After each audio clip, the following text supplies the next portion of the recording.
He had been dead for 2 years. That is what he insisted. He was certain. His doctors did not argue with him anymore. Then a neurosurgeon placed 2 electrodes in his brain and turned on the stimulator. Within minutes, he came back. The patient was a man in his 50s, successful chemist, 3 children, advanced disease. He was not psychotic in the usual sense. He could think clearly, recognize his family, do mathematics in his head. He simply knew, with the same certainty you know your own name, that his body had died. By the end of this video, you will understand something most of us never have to confront. That the feeling of being alive is not a given. It is a computation.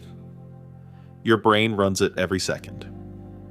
And when it breaks, the consequences are not what you would expect. In 1880, a French neurologist named Jules Cotard published a paper called The Delirium of Negations. In it, he described a patient he named Mademoiselle X, a middle-aged Parisian woman who insisted she had no brain, no nerves, no chest, no stomach, no intestines. She believed she was already dead. Cotard noted, with some discomfort, that she also believed she could not die, because corpses cannot die a second time. The condition Cotard described has now been documented for nearly a century and a half. Across cultures, across decades, the phenomenology is unsettling in its consistency. Patients report having no blood, no organs, that their body is rotting, that they exist only as a kind of obscure animation. Some refuse food because corpses do not eat. Others request burial. There is one case from 1968 of a man who walked into a graveyard at night and lay down between the headstones, waiting. Psychiatry placed it in the same chapter as schizophrenia and severe depression. Patients with Cotards typically respond to antidepressants or to electroconvulsive therapy. Sometimes dramatically, sometimes not. But the strangest thing about Cotard's delusion is not what these patients believe. It is what they do not feel. Right now, while you are watching this video, your brain is producing a signal you are not aware of. It is a constant, low-amplitude background hum that says, in effect, I am here. I am alive. I am the one watching. You do not notice it because it has no flavor. It is the silence beneath every other thought. Researchers call this the sense of being a self. It is generated by a network of regions in the prefrontal cortex, the parietal cortex, the temporal cortex, and the anterior cingulate. When that network fires normally, you feel real, alive, continuous. You do not have to think about it, you just are. In Cotard's delusion, that network goes quiet. The hypometabolism on PET scans is striking. Charlene Verville and colleagues working at the University of Liège in 2013 scanned a Cotard patient and found brain activity at levels comparable to patients in a minimally conscious state. The patient was awake. The patient was talking to them, but the metabolic signal of self-awareness was approaching the floor. And so the brain, deprived of the normal feeling of being alive, does what it does with every absent input. It writes an explanation. The only one that fits. I must be dead. In 2009, a neurosurgical team in Grenoble, France, was preparing a man for deep brain stimulation. The patient was 52 years old. He had advanced disease. The medication he had taken for years could no longer hold the tremor and the rigidity at acceptable levels. His neurologist had referred him for surgery. Deep brain stimulation, or DBS, is one of the strangest interventions in modern medicine. The surgeon places thin electrodes, about the diameter of spaghetti, into a target deep in the brain. For cheer, the target is usually the subthalamic nucleus, a structure no bigger than a kidney bean. The electrodes are connected to a pacemaker-like device implanted under the skin of the chest. When the device is turned on, an electrical pulse arrives at the electrode tips at a rate of around 130 pulses per second. Symptoms often improve immediately. When the device is turned off, the symptoms return. The Grenoble team was led by Alim Louis Benabid, the French neurosurgeon who had pioneered DBS for movement disorders 3 decades earlier. They were not, in this case, expecting to write neurological history. They were expecting to relieve. But the patient had something else. He had Cotard's delusion. He had been telling his psychiatrist for 2 years now that he was dead.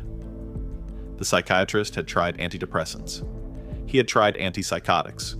He had recommended electroconvulsive therapy. Nothing had moved the delusion. The patient ate when his family pressed him to eat, with the indifference of someone humoring a strange custom. He no longer cared whether he lived or died, because, in his perception, the question was already settled. The surgery proceeded as planned. Stereotactic frame fixed to the skull, MRI for trajectory. Burr holes, cannulas, electrodes lowered through cortex into the subthalamic nuclei on both sides. A wire tunneled under the skin to a pulse generator under the collarbone. The patient was awake during the placement, as is standard, so the team could test for side effects in real time. And then, in the recovery period, they turned the stimulator on for the first time. Within minutes, the patient told his neurologist that he could feel that he was alive. He said it almost casually, as though the question of whether he existed had been quietly settled in his favor while no one was looking. The team did something that, in retrospect, was either an act of scientific honesty or an act of small cruelty. They turned the stimulator off. Within hours, the delusion returned, not gradually, the way a fog rolls in, abruptly. The patient told his wife he had died again.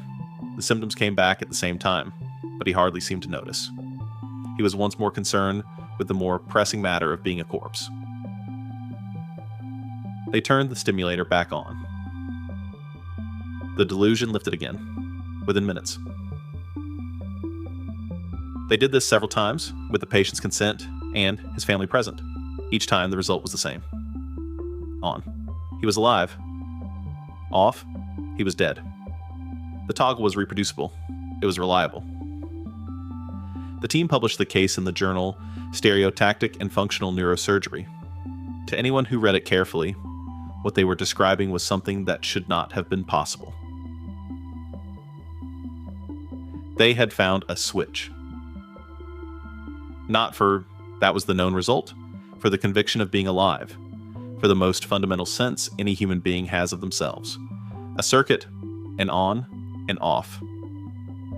Subthalamic stimulation projects through basal ganglia loops to the prefrontal cortex and the default mode network, the same regions where Cotard's hypometabolism lives. When the loop fires correctly, the self signal is restored. When it does not, the self signal goes silent, and the brain, faced with the silence, writes the only conclusion it can write. You have, in your skull, right now, a circuit that is doing this for you. It is doing it well. You will not notice it. You are not supposed to notice it.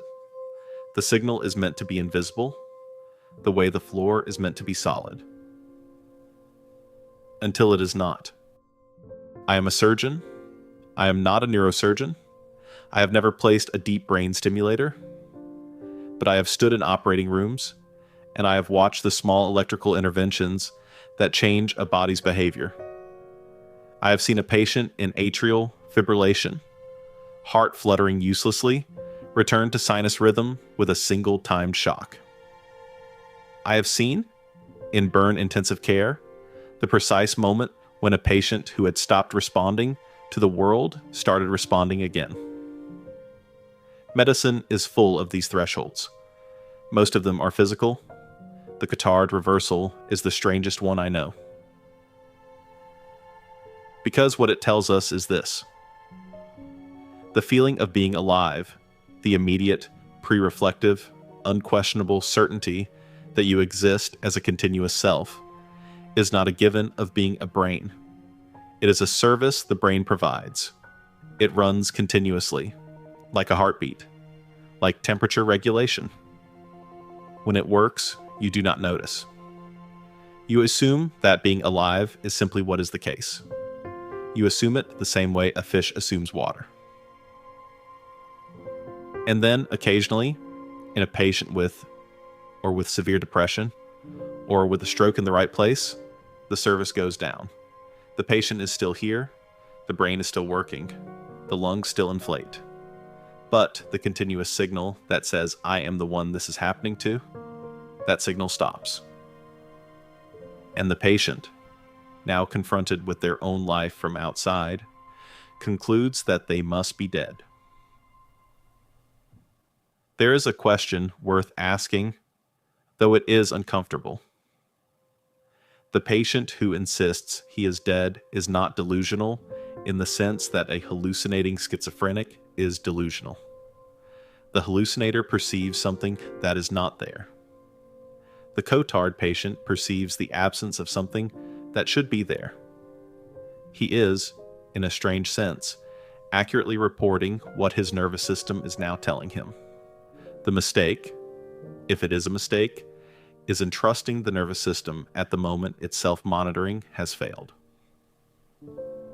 Most of us trust ours every second of every day. The Grenoble patient went home. The stimulator stayed on. He returned to his family. He lived several years more. His progressed, as does. The Cotard delusion did not return as long as the device was active. When the battery eventually depleted, the delusion did briefly return until the battery was replaced. He was the only patient he had ever been. He had simply spent 2 years convinced he was no longer that person, and a few minutes of carefully directed electricity convinced him otherwise.